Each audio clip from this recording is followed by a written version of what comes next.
Hi, I'm Bill Paris, an editor at Brooklyn Vegan, and you are listening to BV Interviews, which features conversations with some of our favorite musicians. We've got a great episode for you today as punk and alt-rock icon Bob Mould is here to talk all things Sugar. The band, who originally existed from 1992 through early 1995, will play their first show in 31 years on May 2nd in New York City, which kickstarts a reunion tour that runs through the fall.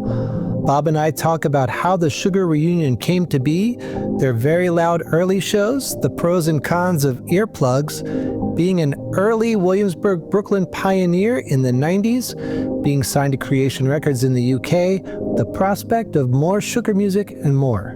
We also discuss music documentaries, that time Bob Mould joined Militarie Gun on stage to play a Hüsker Dü song, the possibility of Hüsker Dü studio album reissues, his solo band Rhythm Section's growing side hustle as an R.E.M tribute band, his involvement with the Hedwig and the Angry Inch movie, and more. All right, with no further ado, here's my conversation with Bob Mould.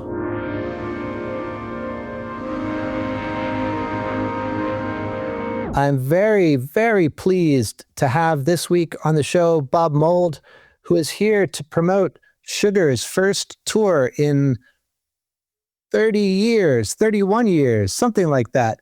Bob, welcome to the show. Thanks, Bill. Good to be here. How are you and where are you? I am in the Southern California desert. Has been very hot. So I've been doing good, just trying to stay cool and trying to put on lots of sunscreen for those rare moments in the past week where I've been able to actually go outside.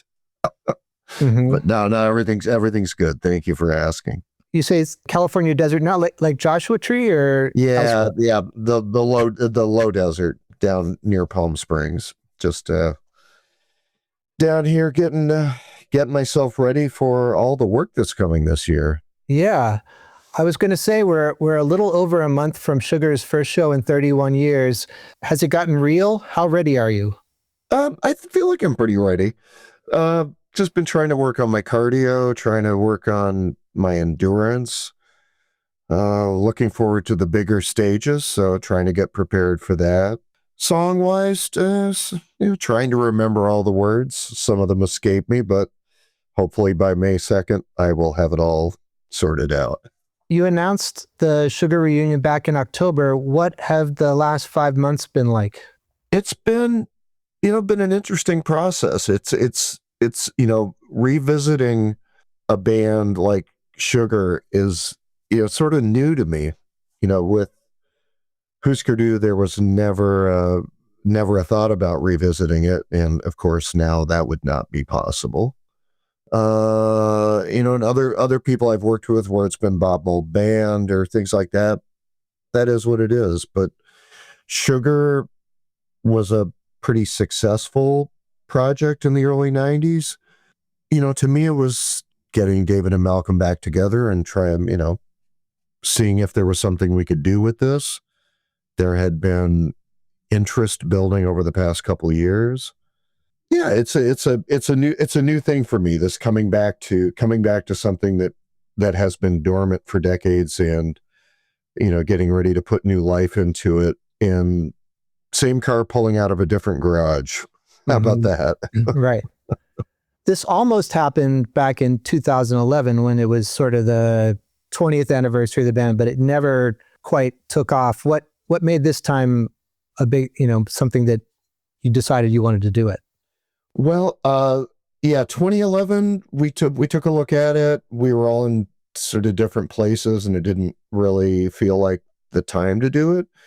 So, moving forward on the calendar, we're all getting a bit older. Time's clock is ticking. And, I think David had some goodwill built up at University of Georgia, where he teaches and, has put together a music department. That's his full-time job.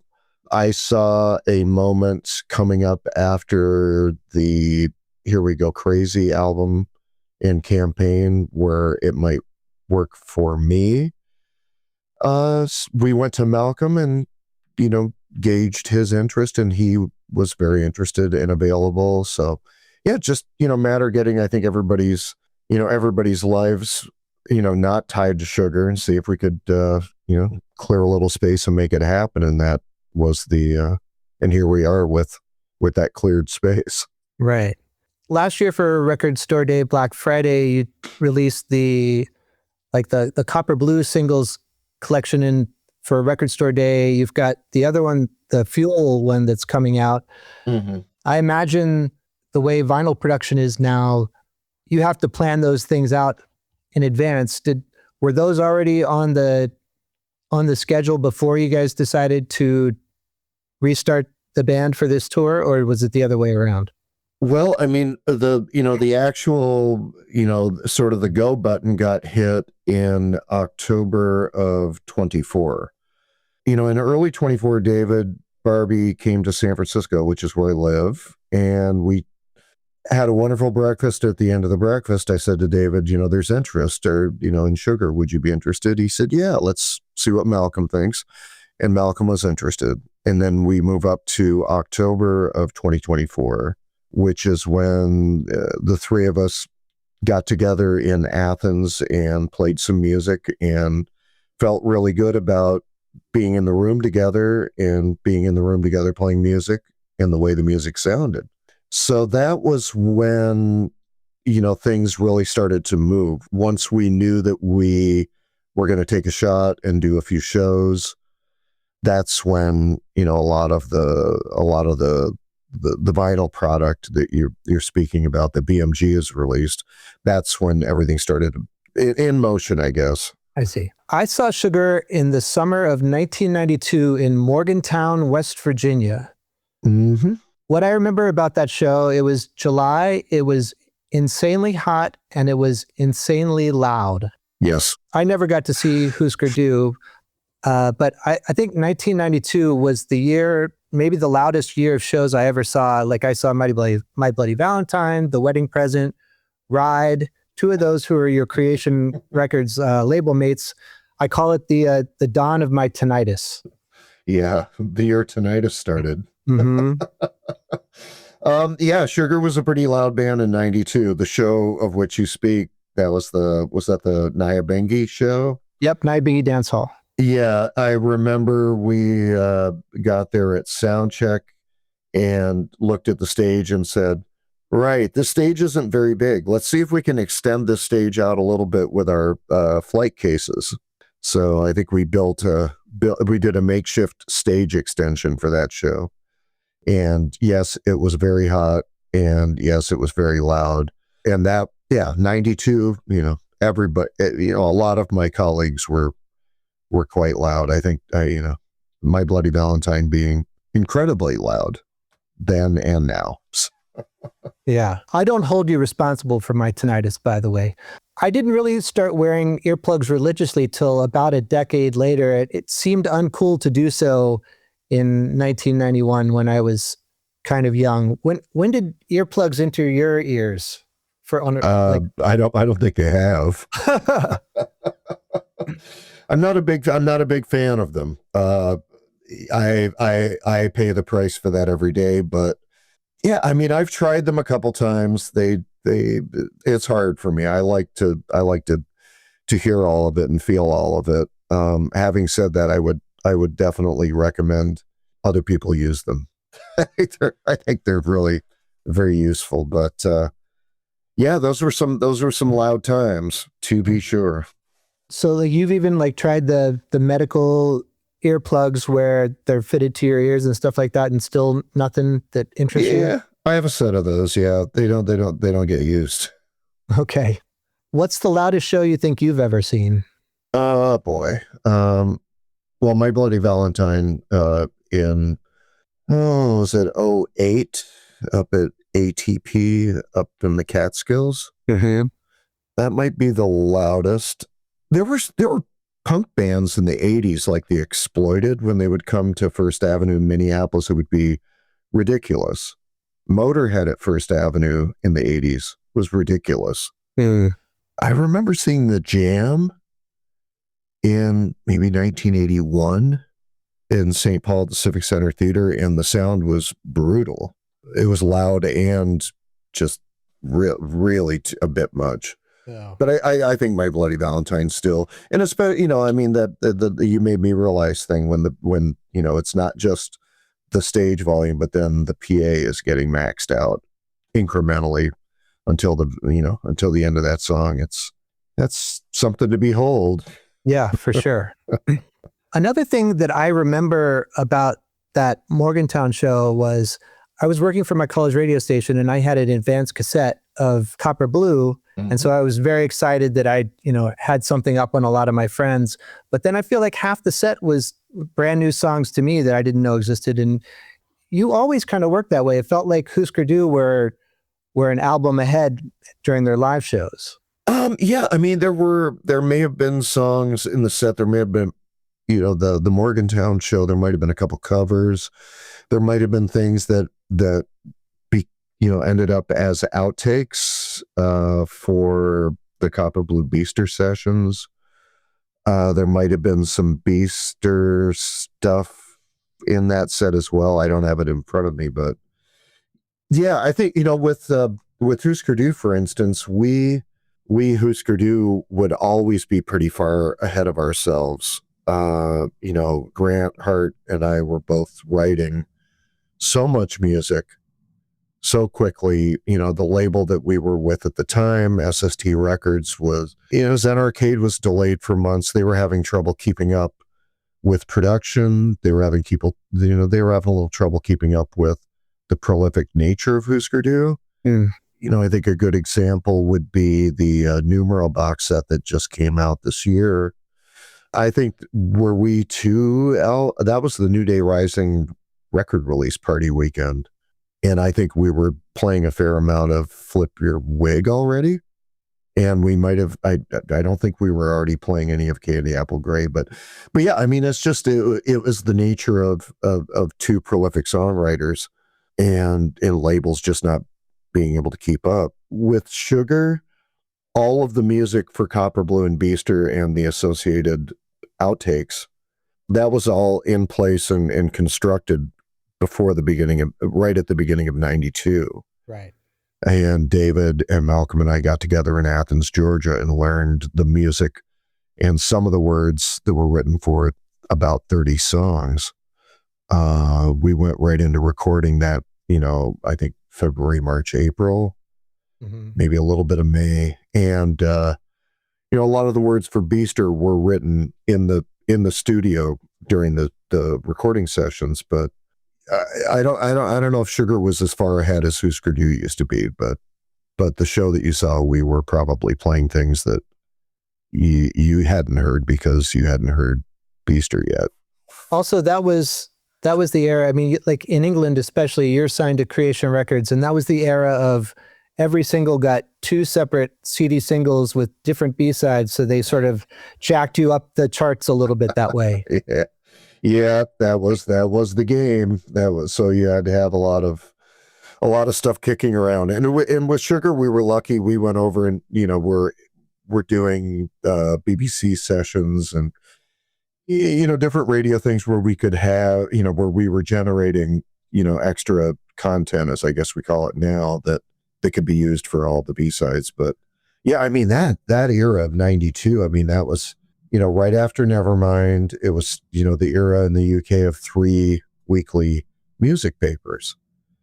There was a lot of fanzines in the US. There were major publications that were way more focused on music than in 2026. So yeah, it was a completely different landscape. And, the way that we got music to people, and like you said, that, doing extra singles with extra B-sides to get extra position.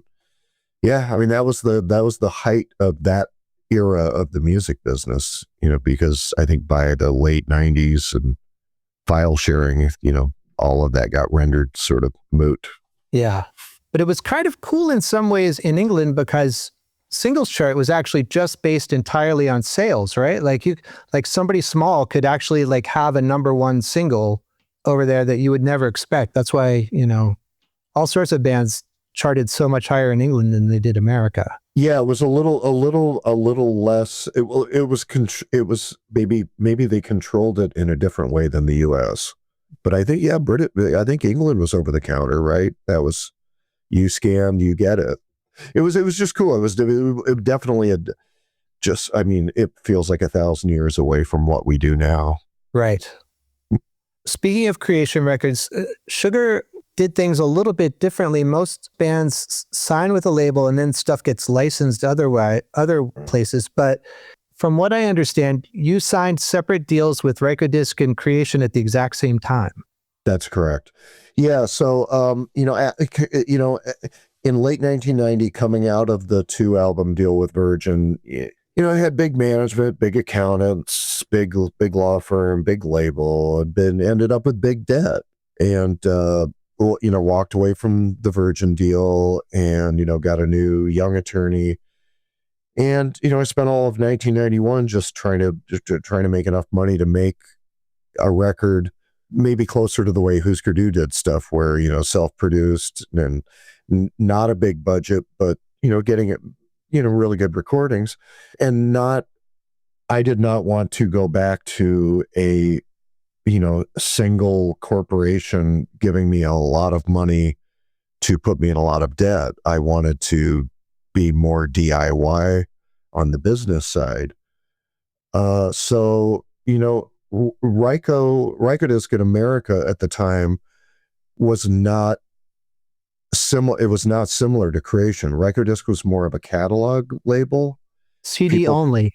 Yeah, CD only. And people remember the Coke bottle green cases, and probably they recall the Bowie Sound and Vision or the Zappa catalog, things like that. So, on the surface, it would not appear to be a place that a project like Sugar would go, but there were a lot of good people at the company, and there was a lot of excitement, and we all had modest expectations, and created a deal that reflected that.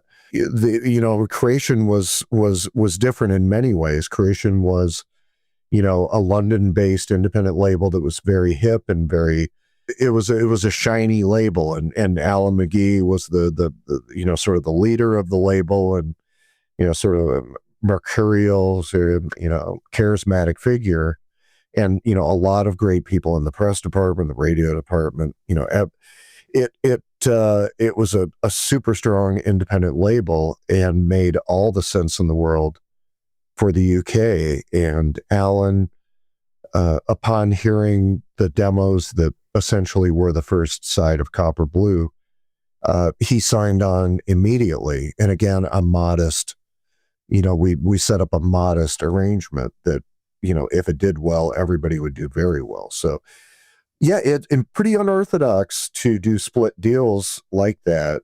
Ryko and Creation agreed to, when we started filtering down territories, it was like, well, Creation, of course, gets Europe. Rykodisc is strong. They will find a strong license in Australia. They've got a good situation in Japan. It was a pretty wild deal. And one thing that I started to see, and stop me if too much of this is inside baseball business stuff that is sort of boring, but could be fascinating, is that by having two labels, there were moments where there would be competition in a way. And once I realized that, I was like, oh, okay, so there's something here where, if we give Creation the moment here, then we can give Ryko the next moment there. And it was sort of an interesting way to build the project up in steps. Creation in the UK was very singles driven. So, that was a place where we could, let them have a little bit more of a run at the calendar, I guess, when we're going to do this, when we're going to do that. It was sort of fascinating, so, again, so different than the music business of today. Right. You almost make it sound like kids of divorced parents, where you get to play off of each one. Yeah, I mean, they were still. I mean, Ryko and Creation were cooperating fully, but yeah, right. There were moments that, there were opportunities, I guess, that, and once I saw that, I was like, oh, okay, well, they're going to be better at this. They'll be better at that. So let's do it in this order. And it somehow worked for a couple of years. So Creation Records founder president Alan McGee famously just seems to like work off of pure enthusiasm. He also has one of the thickest Scottish accents I've ever heard. Could you understand a word he said? Took a while. It took a while. He pretty thick brogue, and but yeah, his enthusiasm, for Sugar, and I think for all the bands he worked with, rain or shine, he was very, very supportive, and there were so many good people at the label, and they definitely had the momentum. The Creation had such good relationships with print media. Alan had a great ear for good pop songs. Even after Sugar, if you look at the success of Oasis, that completely changed what Creation, the indie label I signed with, turned into, part of a monolithic distribution, worldwide distribution situation, I think, with Sony or CBS or something. Yeah. It was both Oasis and also My Bloody Valentine almost bankrupting the company with their follow-up to Loveless. Yeah. That's the legend, right? Yeah. Yeah. Who knows? Who knows? I know Alan. I know Kevin. I don't know. I read that book, The Creation Records Story. Like, it's My Magpie Eyes Are Hungry for the Prize, and there's a lot of lore in there, including stuff about Sugar. Really good book. Yeah, I've not read it. I should probably read it, and I'm sure that there's a lot of rock lore in the book. I mean, that was a lot of what made that era. I mean, when you're getting all the writers together down the pub and everybody's chatting and everybody's speculating, we're writing the headlines, right? We're writing next week's headlines. Right. Yeah. It's, and all of the, like you said, the bankruptcy stories, the feuds, all of it. I mean, it was a pretty magical time. I think historically in pop music, if you look at you look at the 60s and you look at, how the game was played then, and yeah, I mean, it's a fact, I mean, I miss those days a little bit because it really did feel, it felt so magical, and we had this power, and we were telling these stories, and, just sort of shaping everything as, shaping stuff as we went. It was, pretty cool. You were talking about the demo that ended up being like the first side of Copper Blue. How complete were those songs on the demos? Were they already in Sugar form? Yep. They were. Yeah, it was very, very easy for us to, having a roadmap like that. It was very easy for us to set up in the back of a tire shop in Athens, Georgia. And, it was like, right, these 30 songs this way. Let's see what we can do with them. Pretty fully realized, and anything that wasn't realized in January definitely got added in March and April when the overdubs started. And then it was just pile on more ornamentation, pile on more frosting, make the cake sweeter. Mm-hmm. And you had just like 2 years before made Black Sheets of Rain, which is a pretty dark and heavy record. It was a conscious decision to try to add more like pop music back to what you were doing? It's the way it went. I'm trying to think if I actually said to myself, do this. No, it's where my ears went, when I was listening to music. And then it was where the writing went. It was not conscious, like, oh, that was, Black Sheets was too much. Mm-hmm. Just, I was listening to more pop music. I was thinking more about, great pop records like Revolver or Cheap Trick in Color. Probably thinking more about, maybe thinking and listening more to the Buzzcocks than Throbbing Gristle or, stuff like that. It's always the environment, that I'm in. That's what makes the records. Right. When you and Jason and John did the tour where you played, the Copper Blue, I saw you at the Williamsburg waterfront, and you mentioned that most of those songs were written just a few blocks away. I think you said you lived on Richardson Street or something. Yeah, Richardson between Lorimer and Leonard. Yep. So what was North Brooklyn like back then? I think it's about 12 of us. No, I mean, you could tell that something was going to happen, but it was, it was like a handful of musicians, a lot of visual artists, a terribly neglected waterfront that I think may have still been controlled by, I don't know, like the sanitation folks or something. A lot of cars that got burned and left along what is now the beautiful luxury condo boardwalk. Mm-hmm. Manhattan Avenue was still very, very Polish. My block was Dominican block, Italian neighborhood. It was just, it was Brooklyn. It was Brooklyn in the early 90s. It was, not like it is now. When I go back, it's still still amazing, but I'm like, a Hermes store? Yeah, right. That used to be, was that Western Beef? The meat locker? Right. But, there were, my then partner and I had a big loft, on Richardson Street, and we'd have big get-togethers with other artists and musicians, and a lot of cheap space to make art and music, and yeah, pretty vibrant, fun times. Felt like a pioneer, felt like, is this really legal? Is this really safe? But that was New York back then, and I imagine there are still parts of Brooklyn that are like that, but I'm betting they're about 8 stops further out the L than Lorimer. Yep, that's right. Yeah. I still live in Williamsburg. I moved there in 98. And I actually met you at a friend of a friend's birthday party in 1999. And we didn't actually talk about music, but we talked for a while. And I mentioned that I had just moved to Williamsburg the previous year. And you told me about your landlord wanted you to buy the building, but you were going to move to Austin. And you're like, nah. Does that ring a bell? Yeah, there was an opportunity to buy the building. So that's if I have any regrets in life, one of them would have been, wow, I wish I'd had all the money to do that. Yeah, I'm guessing that footprint is probably worth about, I don't know, I guess 25 or 30 million. Right now. At least. I see they built 3 more floors on top of it.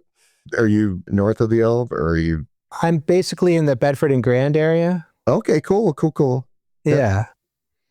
It's great. I love Williamsburg. I stay over there about half the time when I come to town. Oh, nice. There are still places, if you stay south of Grand Street and east of Bedford, there's still some of the old Williamsburg around there. Yeah. It's great. And the parts that they've made very nice are incredibly nice. So that, yeah.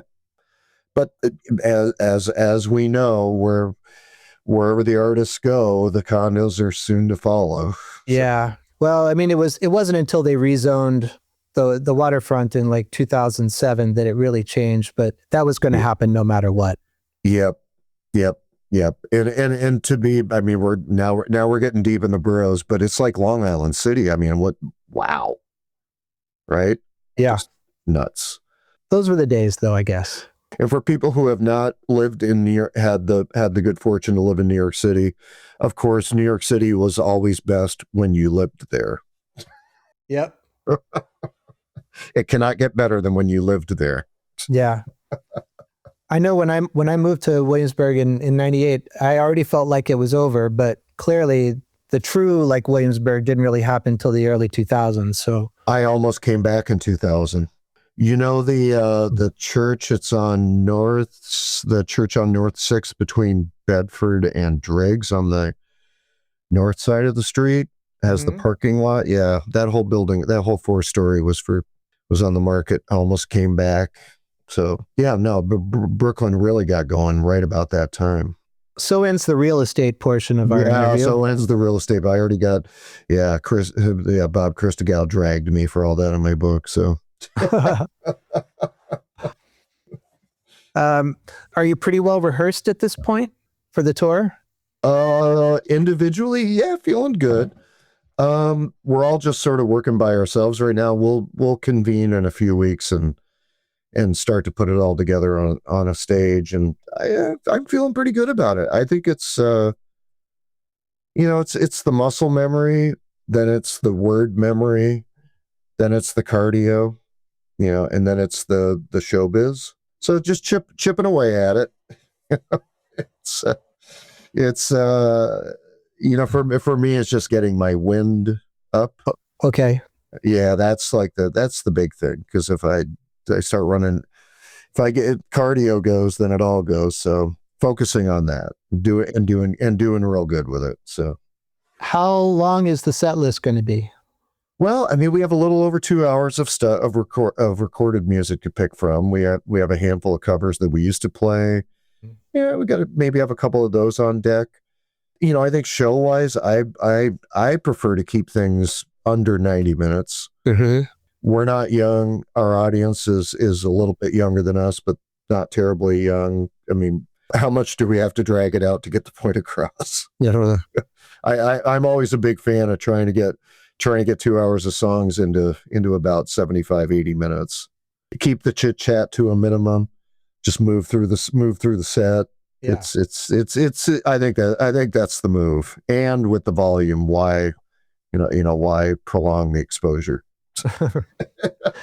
So you're still going to be at 92 or 1992 volume? We'll see. I mean, I don't know if I can take 122 decibels at my mic position anymore. That's, let alone whatever the decibel level is, 20 feet out in the crowd. We intend to be forceful. I don't think we need to punish. Right. Right. Yeah. So you said you might throw in like the covers that you've done, like the Who's Armenia City in this. Yeah. Such a great song. Yeah. Really cool song. Yeah. It was fun. I mean, we've talked about it, but that's that kind of stuff. We'll get it in rehearsal. We've got a list, and it'll all fall into place when we get in the room and look at it. So, but yeah, we did that. Well, that was a favorite. We used to do. That's when I reached for my revolver, Mission to Burma. Mm-hmm. We used to do Dum Dum Boys by Iggy Pop. I don't think that one's on deck, but we used to do a few goof off covers. We'd slip into our little replacements moment and throw like "You Really Got Me" or something, right? Something very out of character, but pretty much focus on Copper Blue, good parts of Beaster, good parts of Fuel, the good B-sides, right. Cover or two, yeah, and 2 new songs. Oh, that's right. 2 and a third one that's not finished yet. So okay. So yeah, but wait, there might be more, and that will be all. If there's more, that will be it. So. You're saying that officially? No more? I'm saying it when we got together in June of 25 to record the 2 songs you've heard, we also got a third song up and going. It just hasn't been finished, and that's all I know. There's there are no other songs recorded, and there are no plans to record anymore. Okay. But never say never. Yeah, I think any of that kind of stuff is best left until after October 24th when we finish up in Athens. Right. Yeah. That makes sense. Yeah. By the time you formed Sugar, you were already a touring vet, and in the time since, you've never really slowed down. I mean, you're still touring and playing solo as recently as last year, but do you have any distinct touring memories from the Sugar days, things that set apart those years as compared to other projects? Yeah, I think of the first 4 days of the summer '93 festival touring in Europe. It was a crazy schedule. Going up to northern Finland to play a festival where they house you in a Alvar Aalto sanitarium. Oh, and then getting on your prop jet and sort of bouncing down the runway to get back to another major city. I think we went to Stockholm and played a modern museum. And then, I did, it was like days of no sleep. The travel was hard. The shows were huge. I think we ended up still not sleeping, ending up in Finsbury Park, playing a big show with The Cure, and Green Day, I think, might have been on that. And Robert Smith asking if I would get up with The Cure to play the Star Spangled Banner. And I'm like, dude, I haven't slept in 4 days. I don't think that's a good idea. So I don't want to ruin your show. And then Sugar walks out on stage and my amps are down and not working, and I start cursing. And then all of a sudden 25,000 people start throwing shit at us. I was like, oh yeah, we made it. What would a career be without a near riot in a park in London? So It was good times. You toured North America with the Boo Radleys at one point, right? Oh God, yes. So you gotta make me tell that. So then it almost gets there's some Boo Radley's label mates on Creation. Sugar's getting ready to tour the U.S. in the fall of '92. Sugar at the time, it was the three of us and my then partner, so 4 of us in like a Lincoln Town Car. Okay. And we're we sleep in, we roll right to sound check, we go up, do our bit, maybe go check into a Motel 6, maybe wait until the end of the night. So this is how Sugar toured then. Sugar will also tour that way in the fall of this year in the U.S. But the kicker of it is we put the Boo Radleys on the tour as support. We liked them and they were label mates and we wanted to help. So people would come to the venue and they'd see this large tour bus out front and everybody thinks, oh, that must be Sugar's bus. When in fact, it's the Boo Radleys bus. Wow. And we're in a town car and our crew is in a box truck with the gear. And it was just hilarious, right? Because they're making some money, but not enough to justify their mode of travel. Right. And we're the headliner and we're doing good. And we're staying at Motel 6 and driving a rental car. So, yeah, I mean, that's Sugar in a nutshell right there. Well, I mean, also, who made actual money off that tour? The two of you. I think I know the answer. I think Sugar made the money. Yeah. But one of the fun, just a fun, another just sort of fun story is Sice, the front guy for Boo Radleys. He was just like, fucking Las Vegas. Oh, why are we going there? That's just like the epitome of American decadence. And then sure enough, 2 hours after being there, they're like, oh my God, free drinks everywhere. I was like, yeah. Good to fun stuff like that, right? Yeah. Yeah. I love this theory about long tours in British bands. If you want to break up a UK band, have them tour the US for 6 weeks. Yeah. Sex Pistols, Smiths, on it goes. Yep. Speaking of just sort of 90s things, Smashing Pumpkins are co-headlining Lollapalooza this year, and Lollapalooza is a much different festival than it was in '94 when they headlined and it was a touring festival. These days it's mostly pop acts. They're the sort of token rock act on this otherwise festival. Could you see a reunited Sugar playing any of those big fests? You've got one festival on your schedule in Spain, right? Yeah, there's the Esquina Festival is in northern Spain, and it's looks like a great lineup. I love looking at the poster and going, oh, right before Alice Cooper. This is great. I mean, it's like such a rock thing. God, what was it when I was over there in November? Me, John, Jason, we were on a flight somewhere, and Slade were also on the flight. Whoa. I was just like, this is insane. And we get to baggage claim and I'm looking and they've got like the old school 70s Anvil guitar cases with Slade, like spray, like stenciled in huge letters on them. Just like, oh dear God, they are still living the dream. It was so fucking awesome. But Sugar and festivals, they got a lot of club stuff, a lot of clubs, a lot of good sized theaters. But yeah, we have that one. We have that one over there. I think we've got Portland, Oregon. We're doing Pioneer Courthouse Square, which is a big outdoor thing. And that festival in Portland, Oregon this summer has a great lineup. I think Modest Mouse is one night, The Breeders, really, really great stuff. So that'll be a fun gig. Other outdoor big things, don't know. I guess some big indoor stuff. Palladium in Hollywood, Warfield in LA, Paramount up in Seattle's big, Mission Ballroom in Denver's enormous. We're mostly indoors this year, but the big festivals, I think with Pumpkins, as you said, being sort of the outlier at Lala this year. Yeah, festivals have changed a lot. They skew young, and right now young pop music is different than sugar. So I totally get it. Have you rented your town car for the tour? Not yet. Okay. I'm thinking we'll probably get. I know the October stretch, the 3 weeks of linear touring, that we will definitely be in a rental vehicle by ourselves, just getting up late and showing up on time. Which is that's the dream, right? Don't get on the crew schedule. Yeah. If you can help it. That sounds like a lyric from an 80s hair metal band or something. Oh, cool. Right? Cool. Yeah. What? Getting up late and showing up on time. Getting up late and showing up. You're right. Yeah, true. At all would be good for late 80s hair metal, but I don't know. Maybe hair metal bands were punctual. I'm not sure. I wasn't around very many of them.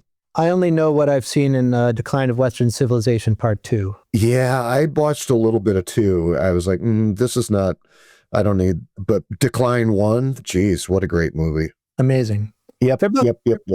They're both great in their own way, showing a changing LA. Indeed. For that, it's great. What'd you think of the Sparks documentary? I thought it was very complete. Oh my God, right? I did not expect it to go through every single album as much as it did. You could tell Edgar Wright was just a super fan, and on that level, it was great. But for like the average person, probably about 45 minutes too long. I was not that familiar. I mean, I know I know who they are. I know how they sound. I know what they're trying to do. I could not believe how thorough the archives were. I was sort of speechless. I was like, they fucking got like every moment they ever had, and it was all restored so well. That was really impressive. And again, I didn't go in like, oh, a Buzzcocks documentary. That I'd be like, okay, I know everything already. Let's see what I don't know. As a layperson to Sparks, I was like, wow, they got a ton of stuff and they put it together so well. Yeah. I feel about music documentaries the way you feel about set lists. I think it should be no more than 90 minutes. Fair enough. Or like a series, maybe like a series of 20-minute docs. Yeah. Like people take in, Netflix kind of things now, where it's like, binge if you want, but we can also divide it up into courses. Right. What else? Are you looking past the Sugar reunion now? Do you have another record like in the works or anything? No, I'm short on new songs. Here We Go Crazy, writing that record, getting it recorded in early 24, and then knowing the Sugar was coming, and then getting to all the stuff for Here We Go Crazy, the March 25 release, the touring with John and Jason. I'm pretty hands-on with all the business stuff. So, having a 25 project and knowing there was going to be a 26 project, I'm pretty short on songs right now. So again, it's the destination is that last show in Athens. And then after that, I'll figure everything else out. You just mentioned Jason, one of your bandmates, and he just wrapped up the R.E.M. tour with Michael Shannon. Have you caught any of those shows over the last 3 years? Yeah, so I'm at the Fillmore. It's a great show. I'm real happy for Jason. I'm glad John's in. Michael is great at what. It's both of your band. That's right. Yeah. It's nuts. No, I'm real happy for them, and it sure seems like each year it's the next R.E.M. album. So I think the math of that is implied. Yeah. Yeah. It's great. Happy for it. Yeah. at the Athens shows, it's almost an entire like REM reunion on stage there. I'm sure you know some of those guys. Do you think that there's ever a chance that REM will get back together? That's up to them. I'm not sure what caused them to wind it down. So if they started to wind it back up, I don't know. I don't know what. I wouldn't hazard a guess on that one. Okay. I don't have any. I'm not privy to anything, so I will not speculate anything. Right. Though it does feel like Oasis coming back last year, like feels like people that you said they'll never do it, you can't count anything out anymore. I think we safely count out the Smiths. Yes. Yeah. Oasis, I knew people wanted it, and my husband's a big Oasis fan, and this time when they started to tease, my husband's like, I don't know, what do you think? I said, I think it's happening. I could sort of feel it, and you look at the calendar, and then you go, okay, this is the time. What a success. Insane. And what an amazing rollout. I was just like, good God, you guys you've been thinking about this for a while, and you got every piece of it right. I was really happy for them. You've done a couple, as you mentioned, archive things with Numero Group. Is there anything in motion as far as the Hüsker Dü studio albums? I don't want to say that those records at times sounded tinny, but would you ever consider like a new mix or mastering a la the Replacements Tim? Well, if you go top to bottom, there's some of the records are tied up at SST, who I don't really want to get it. I don't want to go down that road. Mm-hmm. I think people know where that road goes. Warner Brothers might be more amenable. There's probably, if I look at the calendar and imagine reversions, at Warner's. I don't know. I was, I mixed, with Bo Sorensen, my engineer. We mixed the January '85, the multi-track. Mm-hmm. It was when we got the digital transfers to Pro Tools, and we put those up on the board. It was pretty emotional. I was pretty speechless. I was like, Jesus Christ, this is exactly what I remember, but it's in Technicolor. Mm. And it was just such a joy to hear and to have all those levers to work with. That recording is one of the best live recordings of that band. And at the exact right moment, we were so hot off as an arcade. New Day Rising was a hot record. It was the one where Grant and I started taking control of everything, and then, Grant and I taking the control really paid off with Flip Your Wig.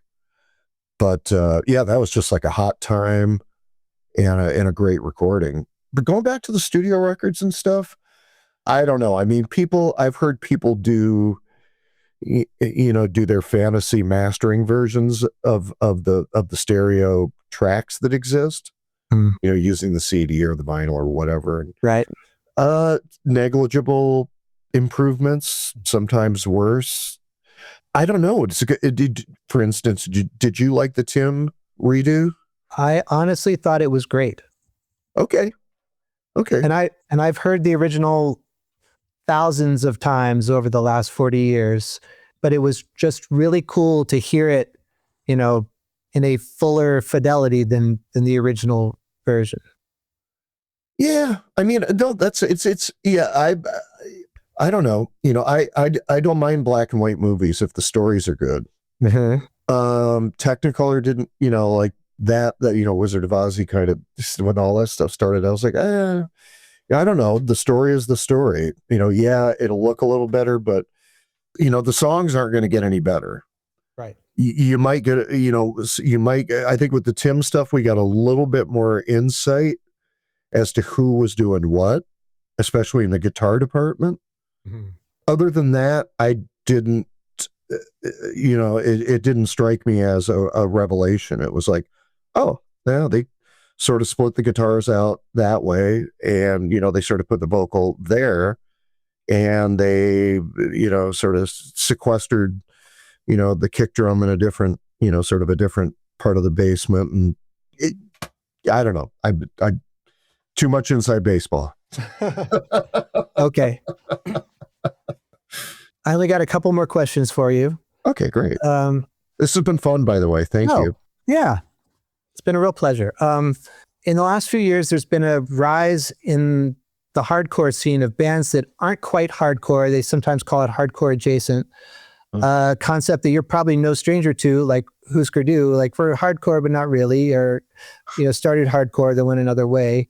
Like there's like Turnstile, who experiment with a lot of sounds and have completely transcended that scene. And then you've got Militarie Gun, who have covered Make No Sense at All. And in 2024, you actually joined them on stage to play it. How did that come about? And yeah. Good band. I knew their music before that happened. So there was a music conference and festival in Bloomington, Illinois, right? I think Pygmalion. I'm not sure. Music festival. Sometimes I get Bloomington, Indiana, and Bloomington, Illinois mixed up. Pretty sure it's Bloomington, Illinois. Forgive me if I have it wrong. But anyways, Militarie Gun guys, I was a fan. They're fans of some of the stuff I do. I think somebody from my management knew their manager.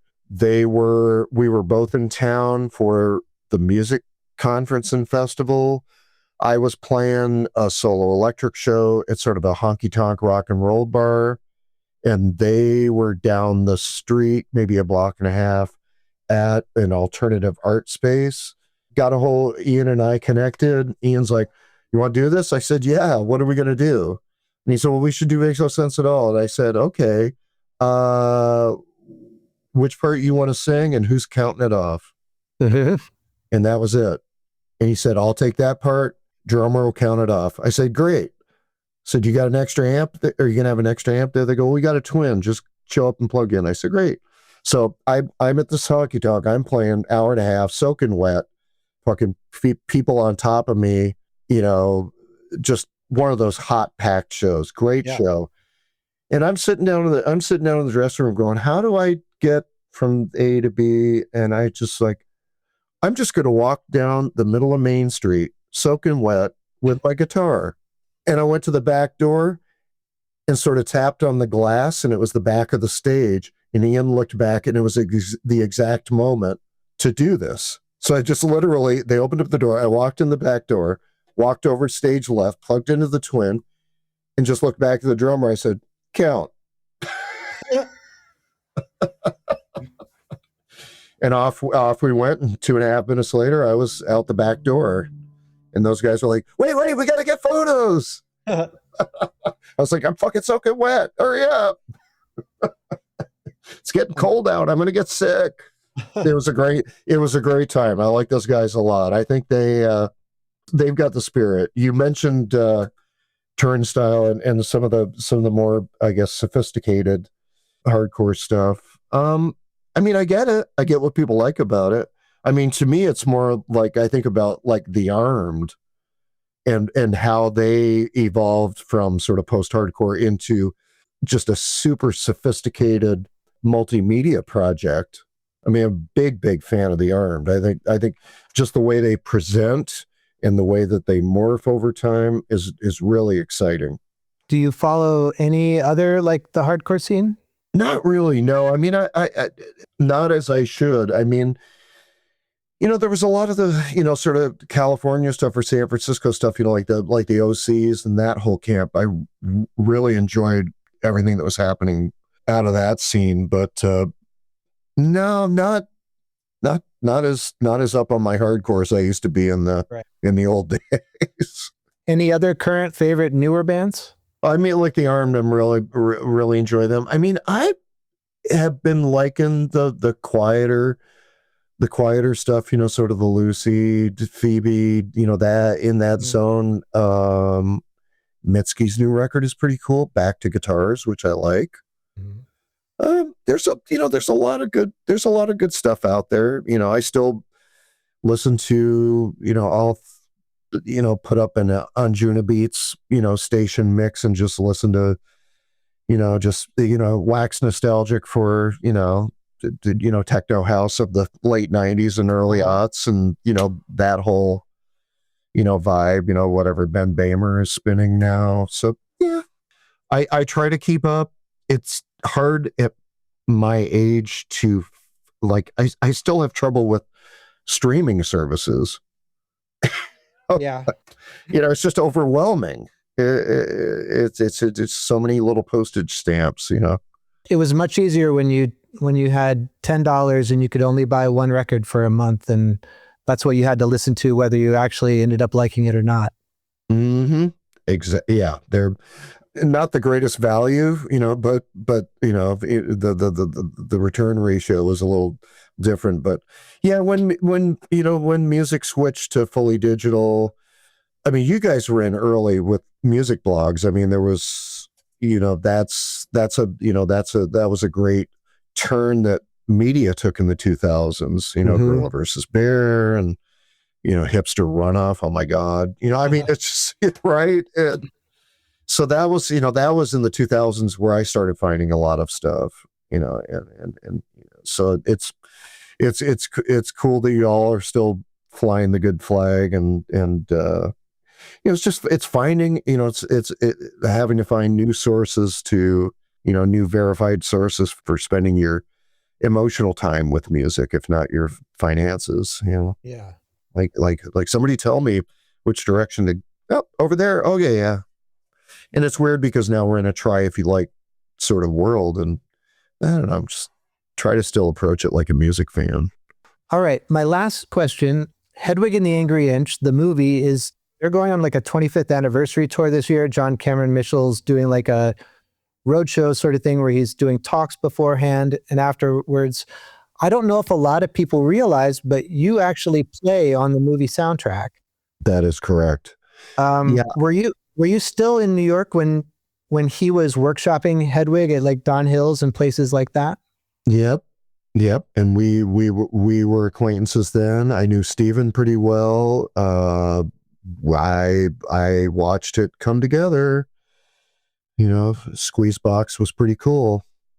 And when they got it up and running at Jane Street, there were many a Wednesday night where I would get on my bike, because I lived a couple blocks from Don Hills. I'd get on my bike and ride up West Street or Washington Street and chain my bike up out in front of the theater and catch the back half of the Wednesday show, which was always the slowest night of the week. And then we'd hang out, we'd move it over to Florent and just have dinner and have that was a lot of Wednesday nights for me.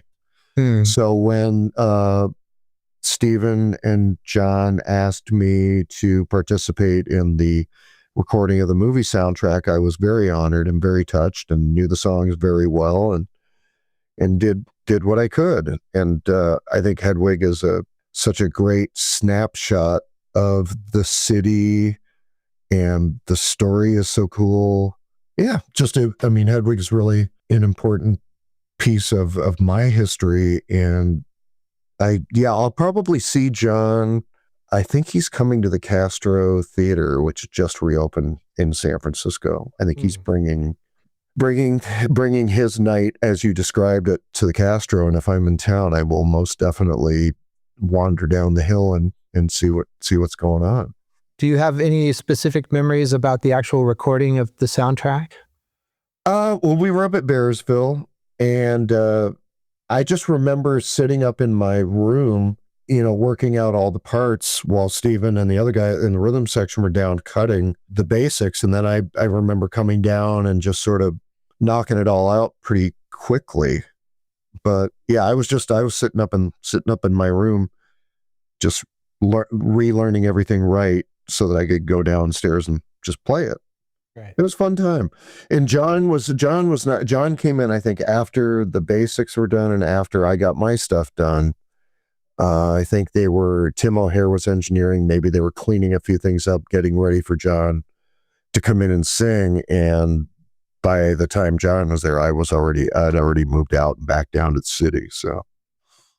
All right, Bob, I think that's going to do it. Is there anything else we should know? Yeah, but that's all I got for now.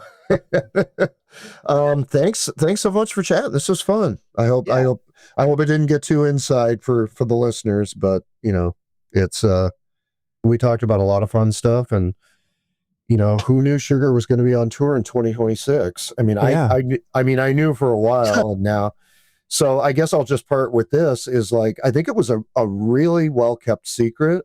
I think that the teases that I came up with were magnificent. The day that we actually announced, I had a couple dozen really upset friends. Like, why did you not fucking tell me? How dare you not tell me? I'm like, dude or gal, I didn't tell anybody. So it ain't you. So I'm having to rebuild some friendships with people who took it personally that I didn't stooge myself off before we announced. But other than that, no, I ain't got much to talk about. All right, Bob, thanks so much. And we look forward to seeing you in May and then later in the fall when it's the actual tour. Excellent. Thank you, Bill. Okay, thanks again to Bob Mould for being on this week's show. Seriously, what a fun time. What an honor. Be sure to catch Sugar on their reunion tour this year. Meanwhile, you should also check out our other podcast, BV Weekly, where my coworkers Dave and Andrew, and occasionally myself and Amanda, discuss the week's hot button music news, the latest releases, and more. You can also follow Brooklyn Vegan on social media, and if you like this episode, be sure to tell your musically minded friends about it, as well as do all those other things, like, subscribe, write us a review, give us 5 stars, all that kind of stuff. It really does help us reach more ears. Big thanks to our mix engineer, Nick Gray, and Michael Silverstein for the theme music. I'm Bill Paris. Thanks for listening.